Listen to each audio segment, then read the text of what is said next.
afternoon, Quilt Roadies. How are you doing? Is everything going okay? I really have been pondering the gifts of Quilt Roadie to myself, and I have to just say thank you so much for all that you share with me through the comments. I have learned so much from all of you over the years. I've learned how to put one foot in front of the other, deal with loss, have some place to land, and know that there's someone out there listening. It has been not only, as many of you have told me over and over, that this channel was a blessing for you, especially during the pandemic. I really want you to know that it has been a blessing for me also. That when you choose to share your story or give an opinion or celebrate something with this community, it is a gift not only to me but to the whole community, and I am sincerely grateful for that.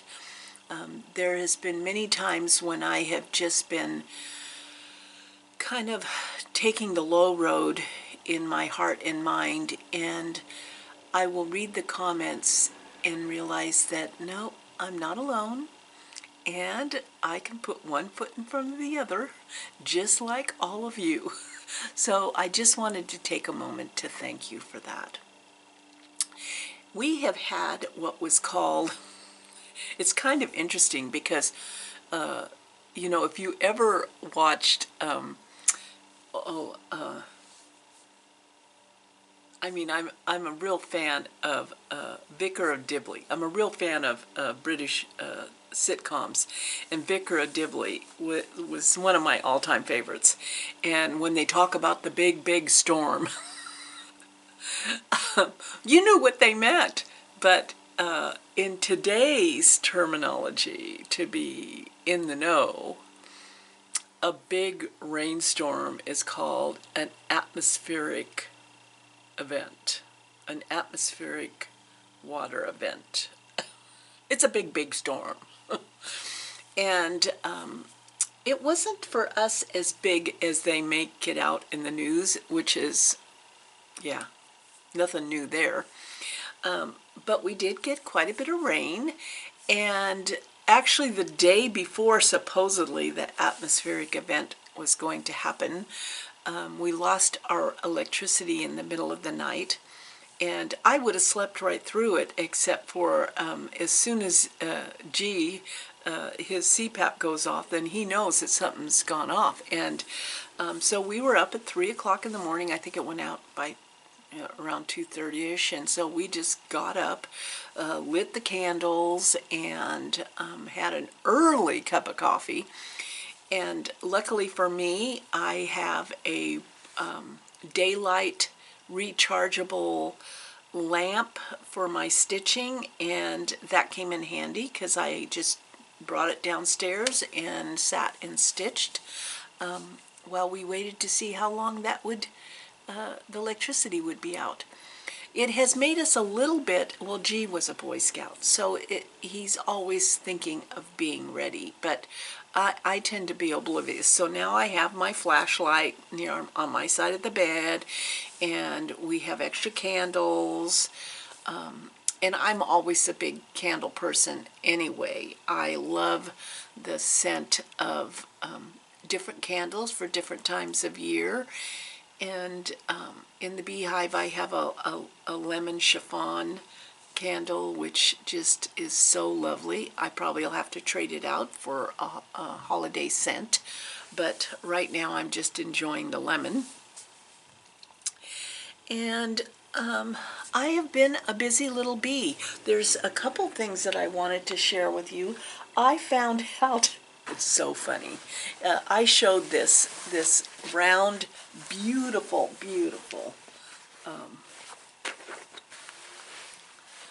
beautiful round.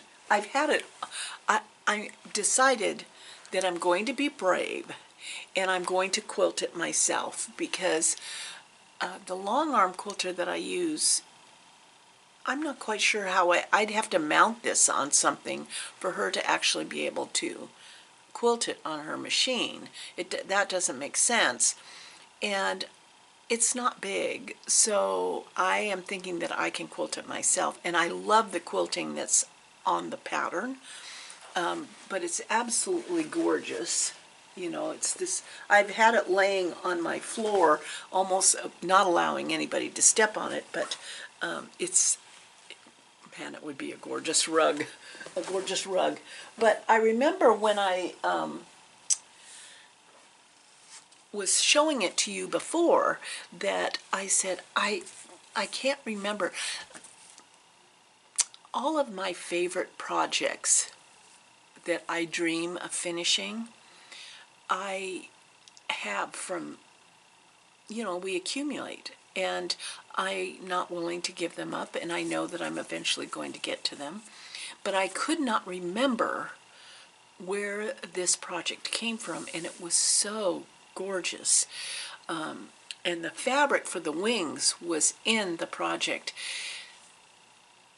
And it wasn't until like a week ago that I was sifting through the pattern that I realized that it was sent to me by the designer, Joanne Hoffman. You know, that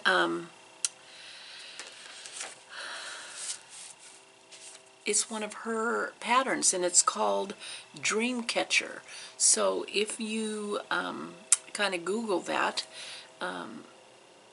and she sent the wing fabric. So sometimes I just flabbergast myself with the lack of memory that I have. But that actually came from the designer, which was amazing. So I was excited to have figured that out. Peppermint almond milk mocha. Yes. Well, I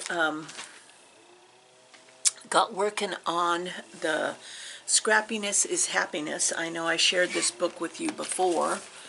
It's a Lori Holt Bee in My Bonnet, and it's kind of one of those, I got this at Fat Quarter Shop. I believe that's where I got this, yes. And I've had it for a while, and it's one of those, I think everybody should have it in their library, because the projects are well explained. It's already bound, you know, so it's easy to open up and to like flip around and have on your sewing table.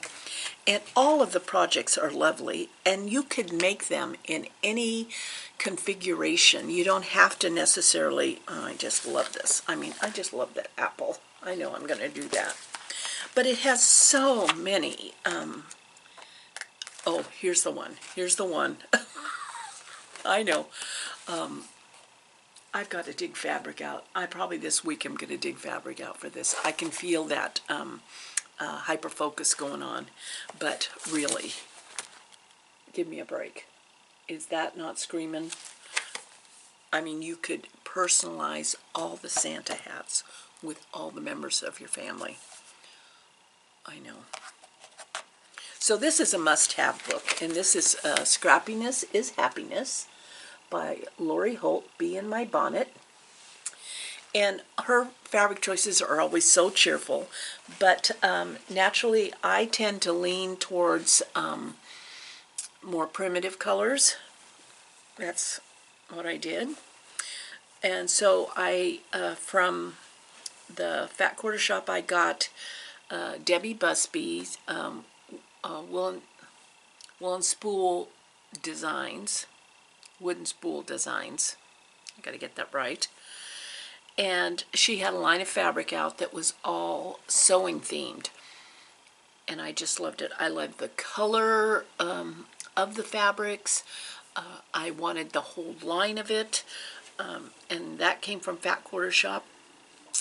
And I picked out the pattern from Scrappiness's Happiness, which is, I'm just going to try to pull it up here. Oh yeah. It's called the Granny Star Quilt. And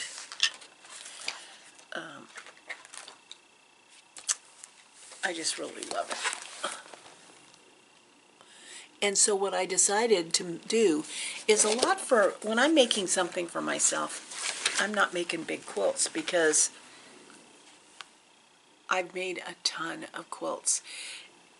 And unless I make something that's like a holiday rotation for my bed, really the smaller quilts, or if I'm making lap quilts for, you know, family members or whatever, I tend to do a smaller quilt. And so I decided to make a wall hanging out of that pattern with the fabric.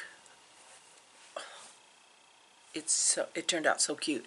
The only issue is that I got the Fat Quarter bundle because I wanted every piece in the line, because in my mind I also thought whatever I didn't use in a quilt, the fabric was so adorable that I could use it as pillow backings, framing for my cross stitch, that kind of thing. So I wanted the whole entire line to be able to pick and choose. Yeah. So I made this wall hanging.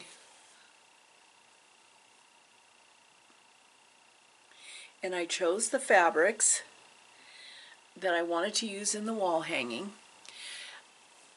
And then after I got it all put together, so I chose 9 blocks, I realized that truly the fabric I wanted for the border was the red with the little flowers, and I didn't have enough left to make the border, so I had to order another half yard so I could put the border on. So this won't be quite done. It probably won't be done and quilted this year because I'll get the fabric probably in the next week or so, put the top together, but then I'll be into full holiday busyness and won't have time to quilt that until maybe January. But isn't it cute? Didn't it turn out cute? Yeah.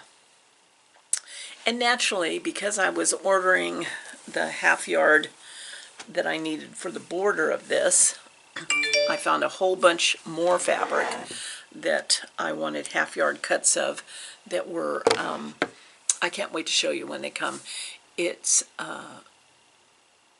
you know, like clock faces and rulers, you know, it's architectural type prints. So I can't wait for that. So I've been having fun with my the Patreon that I joined. So I tend to do, you know, one Patreon a year. I've said this before, I consider it like a magazine subscription. And so I decided to pick up on, and there's so many different Patreons that you can decide which ones you want to do. I mean, Farm Girl Loves Goats, she has a Patreon, and oh my gosh, now this is for me, the thing I loved about hers was not so much, I mean, she's talented and crafty and quilty and all of that, but it was about life. I loved hearing about farm life. I mean, it's a farm family and her dogs. Oh, so I just love that whole package thing. So this Patreon that I've picked up was Linda, and I've talked about her before. And on the last video meetup, it was so much fun just to talk with the people that showed up that could schedule it in their day, because it really depends. It's not that you have to be there every single time. It's when it fits into your schedule. And right now, life is a little bit on the hectic side for a lot of people because of the holidays. Oh my gosh, I went to Trader Joe's, and that's not a place to go in November on a weekend. Let me just tell you.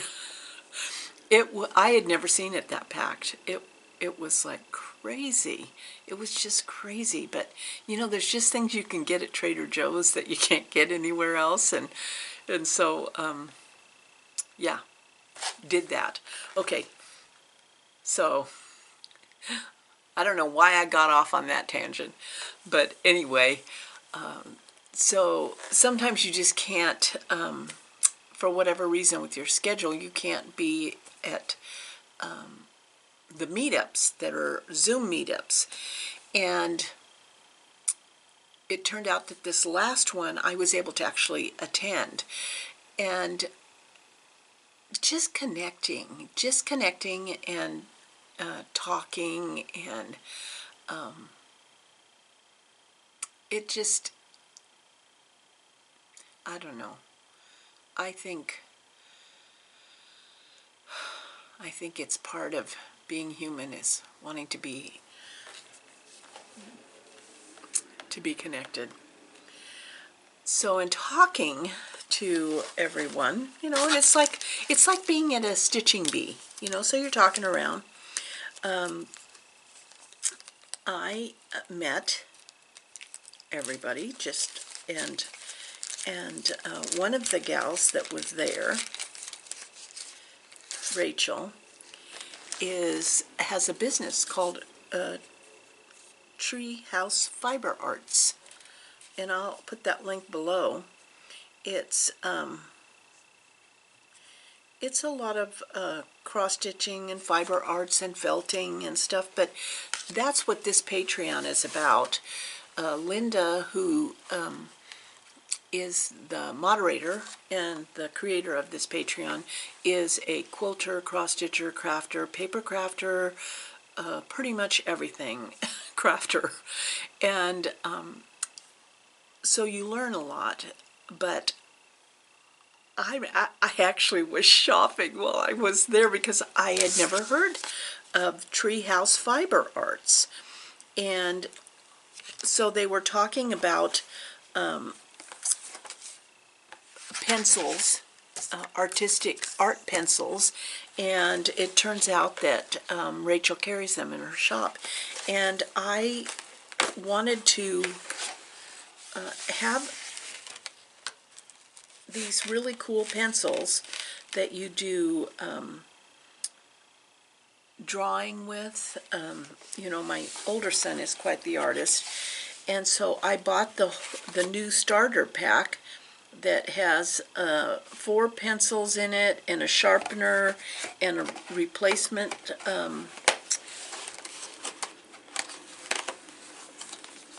replacement erasers, and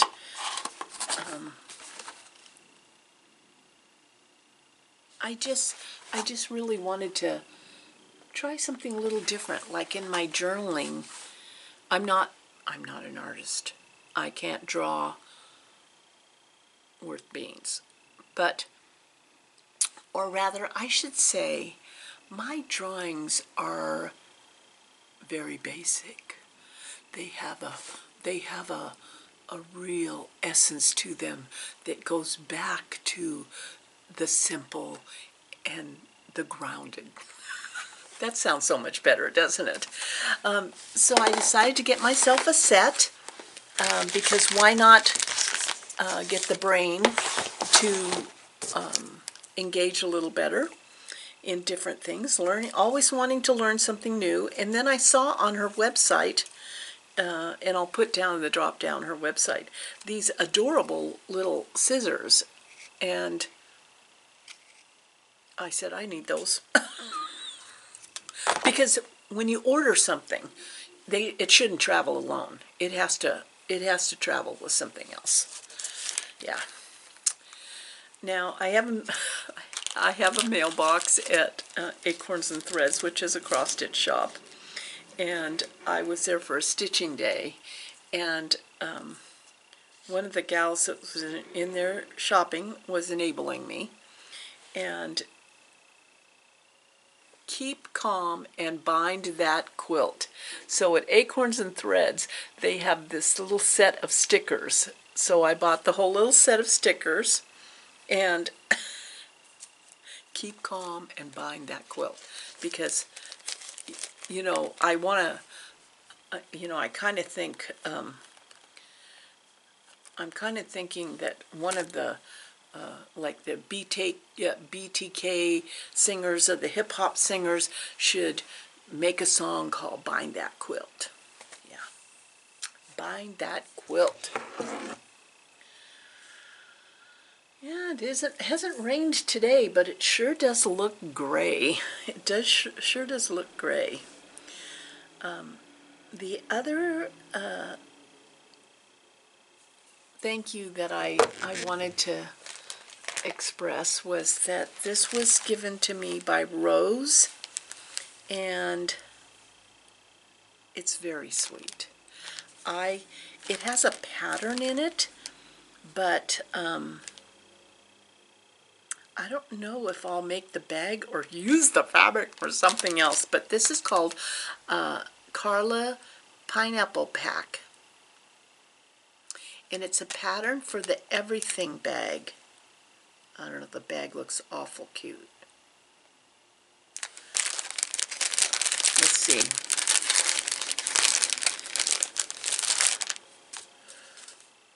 Oh, it's like a beach bag.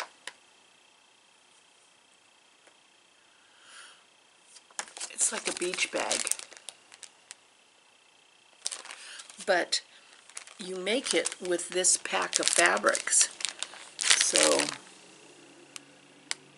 it has in here, it has the fat quarters, the 5-inch squares, and the little tiny 2.5-inch square charm pack. I don't know, I might have to do that, because I could easily use this fabric up in something else, but that bag is awful cute. Yeah. Thank you so much, Rose. Thank you for your kindness and thinking of me. And then included in there were these 2 little pillows with fused motifs on them. I'm going to put them over on my bookshelf. So I have been staying busy. I have been reading quite a bit, both audio and real books. Not real books, what do you call this? How would you word that? I don't know how I would word that. Audio books and... Are you screaming it? Are you screaming the word that you use for that?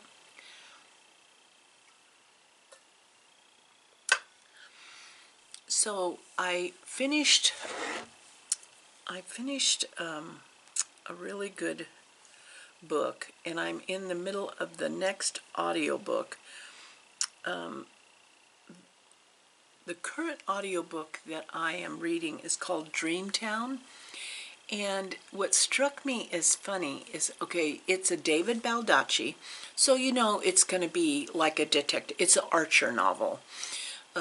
If you read his books, there's this character that kind of goes into different books, and but this particular one is set in the early Los Angeles, City of Angels, start of the movie industry. So, you know, back in the day, you know, and so the whole language and the cadence of the book, you feel like Humphrey Bogart's in this book. That's the way it feels.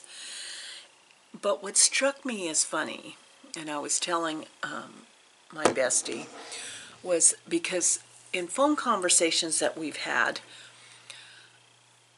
in my dark moments, this is between you and I, in my dark moments I say, thank goodness, I'm the age I am. I'm not sure I can survive this culture that we're living in, you know, and I so feel for my children who are raising children. But what's really funny is that in this particular book, there's an elderly lady that's being interviewed about the neighbors, you know, and you're talking like the 1930s LA. And she's talking about the City of Angels and the crime and all that stuff. And she goes, I just am glad that I'm the age I am now, that I don't have to put up with all of this much longer.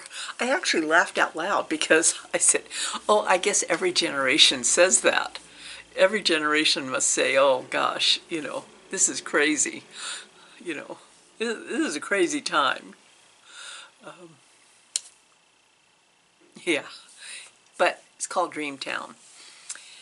I'm also reading in a tangible book, Mad Honey, and I'm really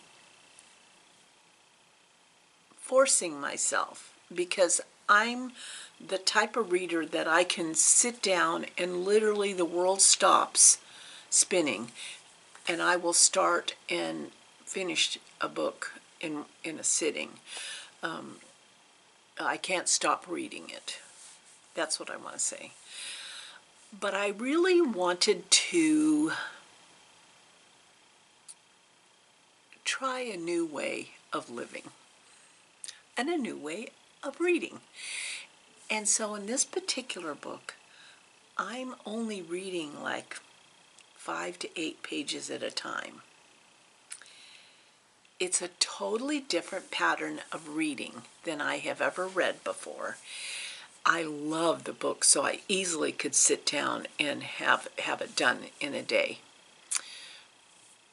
But reading it like this is kind of rich. It's kind of rich. And so what I would say about that, what I want to share about that is that sometimes it's great to shake up our world in the way we think or the way we process or do things to try something different. It won't kill us. It may give you some insights. And so I'm really enjoying this. I'm very much enjoying. I only read in the morning this particular book while I'm having coffee. I cross stitch and read, and so I'll do like maybe 5-8 pages a day. It's a very, very interesting way to enjoy a book. Yeah. So I think that might be all I have to share today. I have been working on my Sashaco. Of course, I'm starting to lose interest because Halloween is over, and it is a Halloween Sashaco. So it might be that I put it away for a while, but there we go.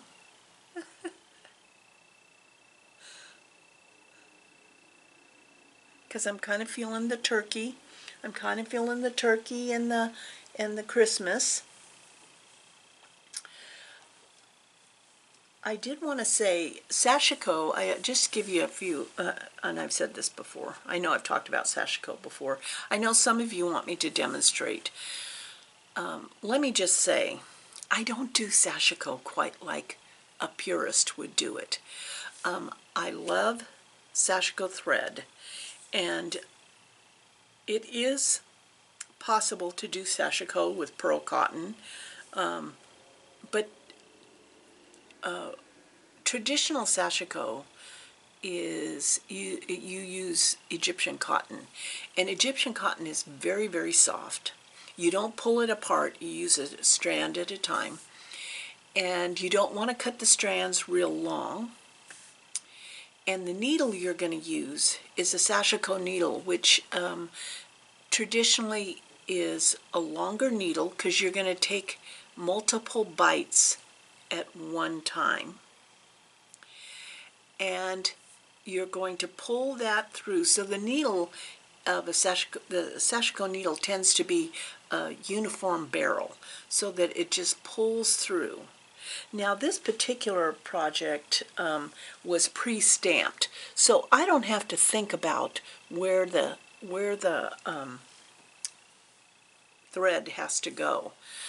But if it wasn't pre-stamped and you were drawing it with a chalk pencil onto your fabric,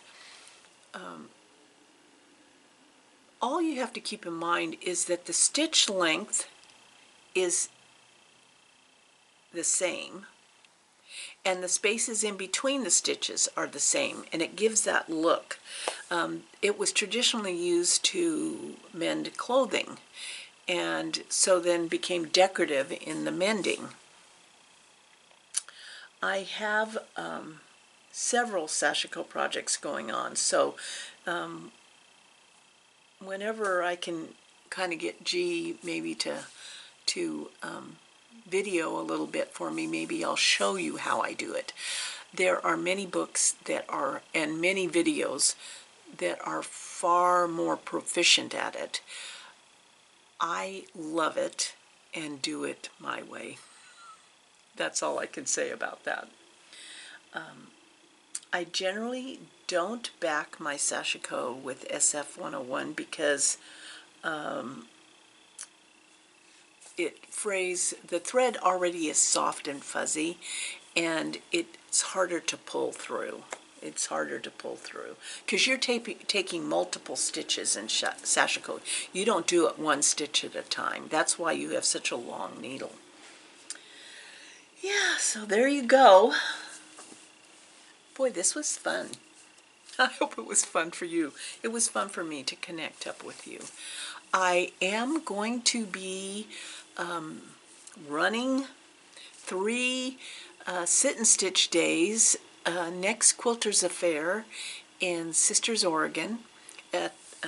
So if you're in town, well, January 1st, I believe, registration opens up, and everything fills up pretty fast. But I believe I will be running that classroom on Wednesday, Thursday, and Friday. So if you want to come just have a relaxing day of stitching, or bring projects that you want questions or opinions, I will be running that classroom during Quilters Affair. So I hope I see some of you there. Well, that's it for now. I am planning on, let's see, any plans? Yes, I'm planning on being at Road to California. So I'm looking forward to that, and maybe we'll run into each other there. And in the meantime, I've got lots of little things to get done, don't I? I'm sure you do too. Thank you. Love you guys. Hope all is well for you, and thank you for being such a great support for me.